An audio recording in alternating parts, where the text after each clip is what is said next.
नमस्कार दोस्तों, मैं हूं अर्जुन त्यागी और आप देख रहे हैं मेरा यूट्यूब चैनल एग्जाम कंटेंट्स।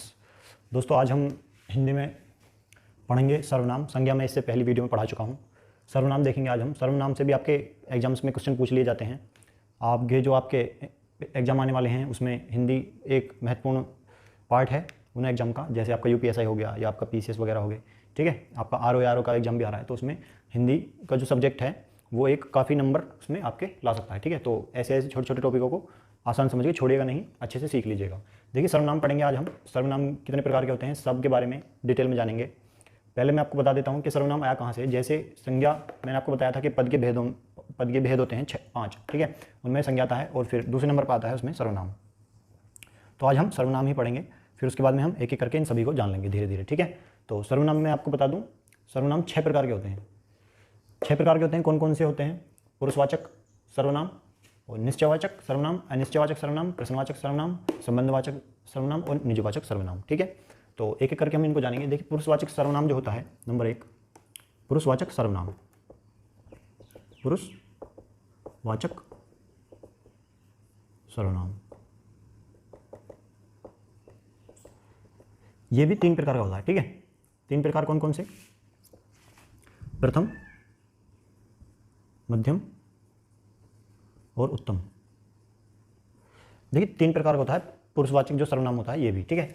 उत्तम कौन होता है? जैसे वह, उसे।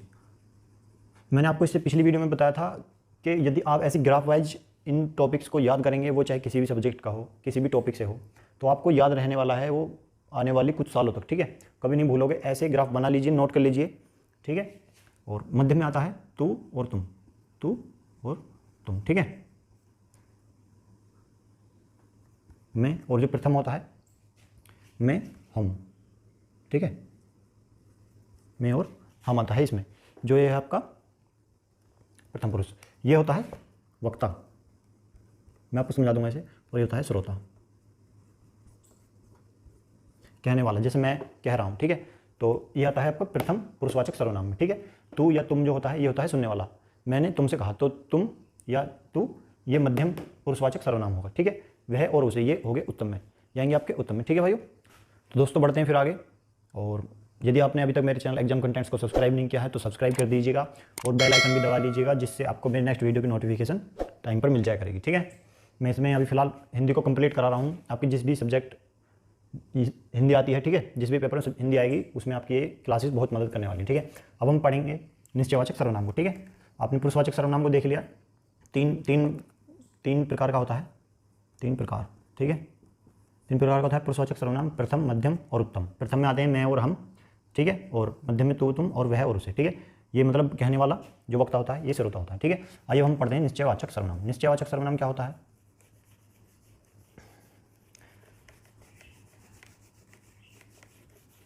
नंबर 2 निश्चयवाचक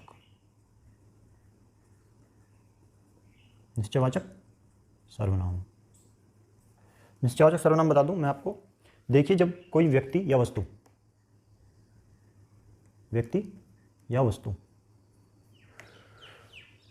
देखिए जब कोई सर्वनाम, ठीक है, कोई भी सर्वनाम वो निश्चयवाचक कब होगा? जब कोई सर्वनाम किसी व्यक्ति या वस्तु को निश्चय पूर्वक संकेत करता है। निश्चय पूर्वक संकेत करता है। एग्जाम्पल से मैं आपको समझा देता हूँ। एग्जाम्पल से आपको सीधा समझ में आ जाएगा कि कहाँ पर निश्चयवाचक सर्वनाम होता है। देखिए मोहन ने, आशा करता हूँ आप जो पढ़ रहे हैं उनमें से किसी का नाम मोहन ना हो। मोहन ने चोरी की है, ठीक है। मोहन ने चोरी किया है। और एक एग्जाम्पल हो गया, एक और दे देता हूँ मैं आपको। एक तो हो गया और वह लिख लीजिए, या ये या उसने, ठीक है, कुछ भी लिख लीजिए। वह लड़का चोरी किया है। तो देखिए अब मैं कह रहा हूँ मोहन ने चोरी किया है, ठीक है। अब या आपके आस पड़ोस में कोई लड़का है, आपने सीधा उसका नाम लिया कि उसने चोरी किया है, या आप कह रहे हो उसकी तरफ संकेत करके कि इसने चोरी किया है। तो आप क्या कर रहे हो? आप निश्चित कर रहे हो चीज़ को, ठीक है। आप ये निश्चित कर रहे हो कि इसने ही चोरी किया है, तो ये आएगा आपका निश्चयवाचक सर्वनाम में। जहाँ पे भी आपको ऐसा सेंटेंस मिले और पेपर में आपके में पूछा गया हो कि बताइए मोहन जो है ये कौन सा सर्वनाम है, तो आप क्या बताएंगे कि ये निश्चयवाचक सर्वनाम है, ठीक है।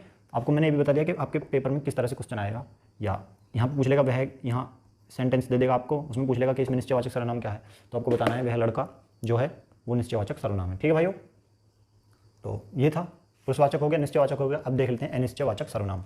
अनिश्चयवाचक सर्वनाम कैसा होता है और आपके पेपर में कैसे पूछा जाएगा यहाँ से क्वेश्चन। ठीक है भाइयों,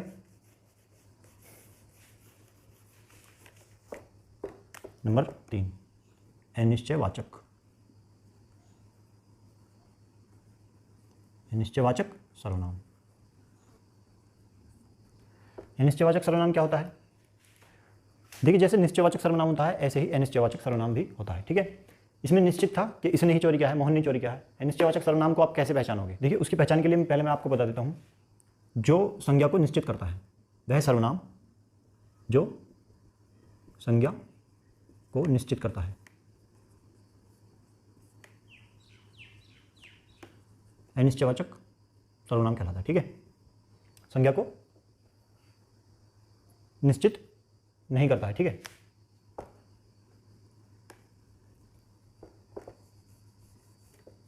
संज्ञा को निश्चित नहीं करता है।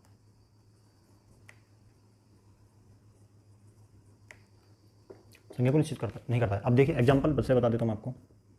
कोई सज्जन आए हैं, या बाहर कोई दान मांग रहा है। देखिए, इसमें कोई सज्जन, ये निश्चित नहीं है कि वो कौन है। ठीक है, लेकिन जो कह रहा है बाहर कोई दान मांग रहा है, यहाँ पर भी कोई निश्चित नहीं है कि वो कौन है। ठीक, तो यहाँ पे क्या होगा? अनिश्चयवाचक सर्वनाम। तो ज़्यादातर आप इसकी पहचान कर लीजिएगा कोई से, मतलब ऐसे ही समझ में नहीं आ रहा होगा कि कौन है। ठीक है, तो पूछा जाए कि इसमें कौन सा है सर्वनाम, तो अनिश्चयवाचक सर्वनाम होगा। ठीक है, और जैसे सज्जन आए हैं, कोई सज्जन आए हैं, या बाहर कोई दान मांग रहा है। ठीक है, ऐसे एग्जाम्पल उसमें आएंगे। तो ये हो गया अनिश्चयवाचक सर्वनाम। अब आता है आपका प्रश्नवाचक सर्वनाम। प्रश्नवाचक सर्वनाम, देखिए नाम से ही उसका पता चल रहा है कि क्या है क्वेश्चन, और क्वेश्चन में ही छिपा होता है आपका आंसर। तो नंबर 4 है प्रश्नवाचक सर्वनाम। नंबर 4 प्रश्नवाचक सर्वनाम। दोस्तों, तैयारी कैसे चल रही है आपकी? कमेंट करके जरूर बताइएगा। यूपीएसआई की और आरओ की तैयारी में आप कितनी मेहनत कर रहे हैं, कमेंट करके बताइएगा। और आपको कोई क्वेश्चन है तो कमेंट करके जरूर पूछ सकते हैं। प्रश्नवाचक सर्वनाम मैं आपको बता दूं। देखिए एग्जांपल, कोई आया है, कोई आया है, सिंपल। ठीक है, पता नहीं चल रहा है कि कौन आया है, कोई आया है, कौन आया है। ठीक है, कौन आया है, क्या आया है। बहुत सारे ऐसे एग्जाम्पल मैं आपको दे सकता हूँ। तो सीधा उसमें प्रश्न किया जा रहा होगा। ठीक है, कौन आया है, क्या आया है, पता नहीं चल रहा है। ठीक है, सीधा क्वेश्चन मार्क लग रहा होगा। सीधा इसमें कुछ आपको समझना ही नहीं है, ना सीखना है, सीधा आप इसका पता लगा लेंगे कि प्रश्नवाचक सर्वनाम है। कौन आया है, इसमें प्रश्न में पूछा जाएगा आपको, और पूछा जाएगा बताइए कौन से सर्वनाम से है। तो नंबर 4 पर आता है प्रश्नवाचक सर्वनाम। तो ये कौन आया है, ये हो गया आपका प्रश्नवाचक सर्वनाम से। ठीक है, ये तीनों आपके एग्जाम्पल लिखते रहिएगा। एग्जाम्पल से आपको परिभाषा याद करने की जरूरत ही नहीं पड़ेगी, तो सीधा आप पता कर पाएंगे कि प्रश्नवाचक सर्वनाम क्या होते हैं। ठीक है, तो ये था चौथा भाग सर्वनाम का, प्रश्नवाचक सर्वनाम। अब आता है 5वें नंबर पर संबंधवाचक सर्वनाम। नंबर 5 संबंधवाचक सर्वनाम। संबंधवाचक सर्वनाम क्या होता है, मैं आपको ये भी बता देता हूँ। देखिए, संबंधवाचक सर्वनाम मैं आपको बता देता हूँ। वे सर्वनाम जो क्या करते हैं, वे सर्वनाम जो वाक्य में कर्ता क्रिया का संज्ञा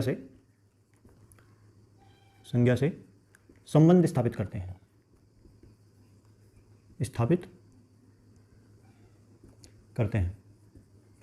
ये कहलाते हैं संबंधवाचक सर्वनाम। देखिए, नाम से ही पता चल रहा है तो, और लेकिन आपको दिया जाएगा उसमें एग्जाम्पल। ठीक है, आपको पेपर में, क्वेश्चन पेपर में एग्जाम्पल दिया जाएगा आपको सीधा, तो ये तो पूछा नहीं जाएगा कि संबंधवाचक सर्वनाम है। ठीक है, तो आप कैसे पता करोगे, आपको सेंटेंस से पता लगाना। देखिए, मैं आपको एक एग्जाम्पल बता देता हूँ।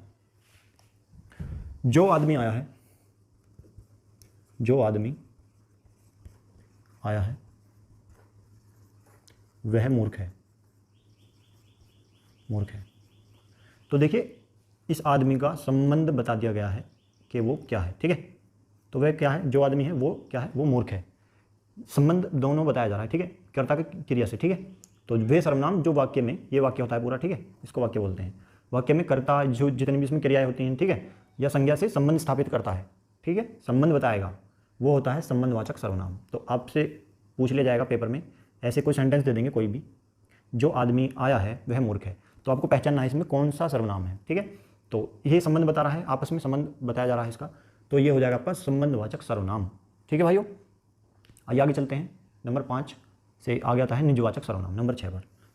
निजवाचक सर्वनाम लास्ट है, इसको भी देख लेते हैं क्या है निजवाचक सर्वनाम।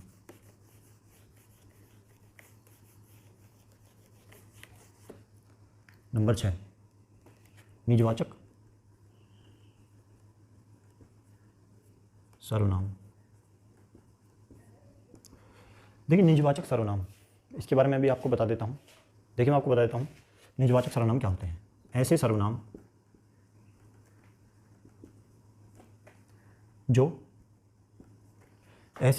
जो जिनका जब इनका प्रयोग किया जाता है, ऐसे सर्वनाम, ठीक है, जब इनका प्रयोग किया जाएगा कहाँ पे, वाक्य में, और इनसे किस प्रकार का बोध होता हो, जब इनका प्रयोग किया जाएगा वाक्य में, तो इनसे बोध होता है कि कर्ता जो है, कर्ता वो स्वयं को ही सर्वनाम बता रहा है, ठीक है, स्वयं के लिए ही सर्वनाम का प्रयोग कर रहा है। जो कर्ता है वो स्वयं के लिए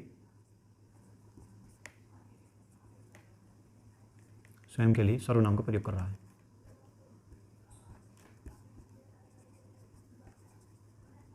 प्रयोग करता है। निजवाचक मतलब निजी मामला, अपना ही चाह रहा है, ठीक है, अपना चाहने वाला निजी आदमी होता है, ठीक है। ऐसी प्रकार निजवाचक सर्वनाम, ऐसे सर्वनाम जो ये बोध कराएं कि कर्ता जो है वो स्वयं के लिए ही सर्वनाम का प्रयोग करता है, ठीक है।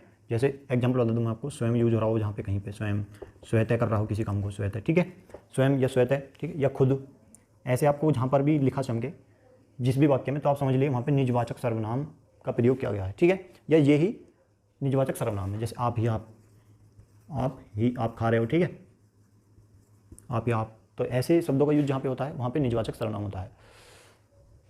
तो दोस्तों मैं आपको एक एग्जांपल और बता देता हूँ। देखिए मैं अपने आप खाना खा लूँगा, ठीक है। तो देखिए निजवाचक, यह व्यक्ति जो है, जो अपने आप खाना खाना चाहता है, ये दूसरे की दखलंदाजी नहीं चाहता है अपने काम में, ठीक है, अपने निजी मामलों में। तो ये इसका निजी मामला हुआ क्या, खाना खाना, तो ये अपने आप ही खाना खाएगा, आप कर रहा हो जो, ठीक है। तो ऐसे शब्दों को जहाँ पर भी हो जो, आप समझ लीजिएगा कि वहाँ पर निजवाचक सर्वनाम का प्रयोग हो रहा है। तो आपको सीधा उत्तर में लगाना है निजवाचक सर्वनाम है इस वाक्य में, ठीक है। ये वाक्य होते हैं, तो ये हो गया निजवाचक सर्वनाम। तो ये लास्ट इसका प्रकार था सर्वनाम का। सर्वनाम में मैंने आपको बताया था कि पद के भेदों में से एक भेद होता है, और सर्वनाम 6 प्रकार के होते हैं, और जिसमें पहले नंबर पर पुरुषवाचक सर्वनाम जो कि 3 प्रकार के होते हैं, प्रथम, मध्यम और उत्तम। नंबर 2 पर आता है निश्चयवाचक सर्वनाम, नंबर 3 पर अनिश्चयवाचक सर्वनाम, और 4 पर प्रश्नवाचक सर्वनाम, 5 पर संबंधवाचक सर्वनाम, और 6 पर निजवाचक सर्वनाम। निजवाचक मैंने आपको बता दिया है, ठीक है। और आज की इस वीडियो में बस इतना ही। आपको वीडियो अच्छा लगा हो तो लाइक और शेयर कर दीजिएगा, और कमेंट करके बताइएगा आपको किस टॉपिक पर पढ़ना है, तो अगली वीडियो में उसी टॉपिक पर बना दूँगा। सब्सक्राइब करना मत भूलिएगा एग्जाम कंटेंट्स चैनल को, और फिर मिलते हैं नेक्स्ट वीडियो में। तब तक के लिए नमस्कार, जय हिंद।